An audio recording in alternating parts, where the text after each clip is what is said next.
Being the best is not easy. You have no room for mistakes, no room for weaknesses, no time for losing.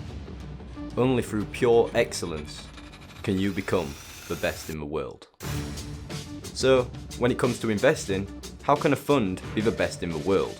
What defines greatness? For us, three key characteristics come to mind: diversification, simplicity, and cost. Are you looking for a fund that has it all? Then look no further than Vanguard's FTSE Global All Cap Index Fund. In this video, we're going to explain why we think that the FTSE Global All Cap Index Fund is a great option that investors should consider. We're going to take a look through Vanguard's website, describing the key characteristics of a fund, and then we're also going to explain why these characteristics are so important. And, as mentioned on our previous video, VWRL, Vanguard's FTSE All World ETF, I'm going to be making a video soon on the FTSE Global All Cap Index Fund. Well, we're going to stay true to our word and do a direct comparison of the FTSE Global All Cap Index Fund and the FTSE All World ETF, VWRL. So, stick around for that, as we will crown one of these funds the best global equity tracker available on Vanguard UK platform. Without wasting any more time, let's get into it.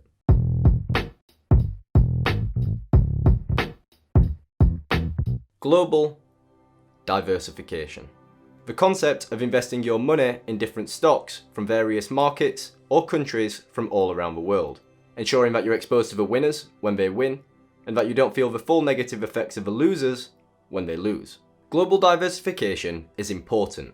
You can't get around that. We discussed this topic in a bit more detail in our VWRL ETF video, so if you haven't watched that video, be sure to check it out and then make sure to come back here. It's important to understand that you can have different magnitudes of global diversification though. Yes, you could invest in one stock from each country from all around the world and call yourself globally diversified. But unfortunately, that's not quite going to cut it. The more stocks that you hold, and the more that those stocks are representative of the global markets, then the better global diversification you have. And it just so happens that this is where the FTSE Global All Cap Index Fund excels. From the homepage, click on what we offer, then Index and Active Funds.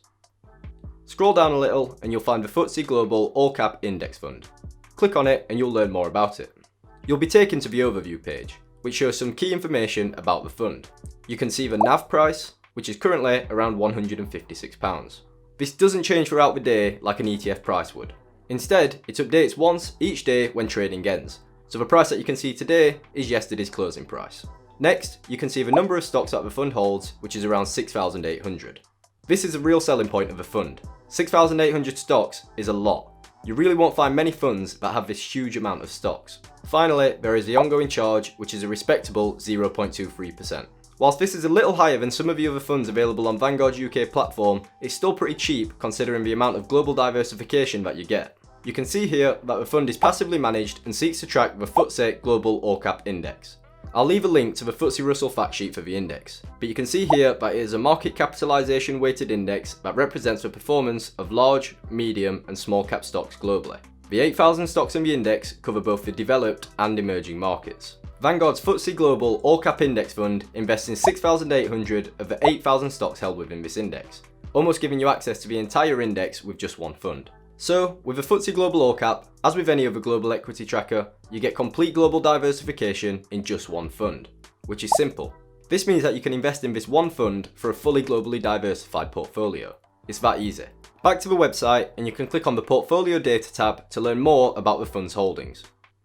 If you scroll down, you can see the market allocations for each country, showing that the fund invests in a wide variety of countries. The US dominates the holdings, as it makes up 56.4% of the fund. This is the effects of a market capitalisation weighted index, which again I explained in the previous video. But in summary, the companies with the largest market caps, where the market cap is just the total value of a company, will have a higher allocation than companies which have a smaller market cap. So, countries filled with the largest companies that will take up a larger proportion of the global stock markets will have more allocated to them. This is why the US currently makes up around 56%. It is filled with some of the world's largest companies, and the US markets have had huge success over the past few decades. But does this mean that the index is not globally diversified? And it's a fair point. How can it make sense to invest 56% in just one country? When thinking about this, you have to remember the market capitalisation weighted aspect of the index. The alternative to this would be, for example, to invest 2% in 50 different countries. But if you were to do this, 2% of your allocation would go to the US, whilst another 2% would go to Germany. and then another 2% would go to Turkey. When you consider that the total value of the Turkish stock market is around 200 million US dollars, whilst Apple alone has a market cap of $2 trillion, with the rest of the US making up 50 trillion US dollars, you can soon start to see why this doesn't make much sense. But you may also be thinking, I'm scared to invest over half of my portfolio in the US markets. What if they perform poorly? Will it affect my returns? Well, not exactly, as the index fund will automatically rebalance the portfolio for you. So, if the US markets started to lose value relative to other countries, then the allocation in the index fund would decrease. In turn, the other successful markets from all around the world would start to replace this spare allocation. The index fund will literally grow and adapt with the global markets, and you won't even have to think about it. It's just all automatic. Back to the website, and you can scroll down to see the market sector allocations. Here, you can see that the fund invests in a diverse range of market sectors, with technology being the most significant. Then, you can see the holding details, which shows the percentage allocation of all of the stocks that are held within the index fund. The first page shows the top 10 stocks, that make up around 13.3% of the index. This, again, is down to the index being market capitalization weighted. The next tab on the page shows the distributions, or dividends that are paid out. As the fund is accumulating, the dividends are not paid out. They are instead automatically reinvested. This is actually a good thing, as it maximises the growth of the fund. But if you're hoping to track your dividends for tax purposes, then you can simply switch to the income share class, which pays out dividends instead of reinvesting them. Finally, the last tab is the cost and minimums tab. On here, you can see the ongoing charge, which we know to be 0.23%. And it also explains the minimum investments of £500 lump sum or £100 monthly. Just bear in mind that these minimums are only relevant when you're opening an account. Once you've opened an account and you've invested in the fund, these minimums no longer exist. So that's about everything that you need to know about the FTSE Global All Cap Index Fund. But we still have an important question to answer. What is the best global equity tracker available on Vanguard UK platform? VWRL versus the FTSE Global All Cap Index Fund. Which fund comes out on top? Well, as we mentioned before, there are 3 key factors that we look for when defining a great fund. Now, this may be different to your definition, and that's fine, because calling something the best is obviously pretty subjective. But for us, these 3 key factors are simplicity, diversification, and cost. Both of these funds are global equity trackers, which means that you just have to invest in one of them and you'll have access to the global markets. You'll never have to worry about rebalancing, as both of these funds literally do it for you. So yeah, don't get me wrong, both funds are pretty simple, but we can take it one step further. So we will. The FTSE Global All Cap Index Fund is an accumulating fund. This means that the dividends are automatically reinvested. This means that you don't even have to think about how to spend your dividends, or physically log on to Vanguard's UK website to then reinvest it in another fund. VWRL is an ETF, and all of Vanguard's ETFs on their platform are distributing. All of the dividends are paid out as cash, meaning that you would have to physically allocate it to another fund, adding a small layer of complexity. Of course, this is not a huge concern, but it's still notable, especially when you combine this with the fact that you can't buy whole share ETFs on Vanguard's UK platform. So, if the dividends aren't enough for you to purchase another whole share of ETF, then the cash in your account has to sit there uninvested until you have the funds available. So, whilst it's a close call, the FTSE Global All Cap Index Fund wins on simplicity. Next up is diversification. Again, both funds are really well diversified. They both invest in thousands of stocks from various market sectors and countries from all around the world. VWRL invests in around 3,500 stocks, and those stocks include large and mid-cap stocks only.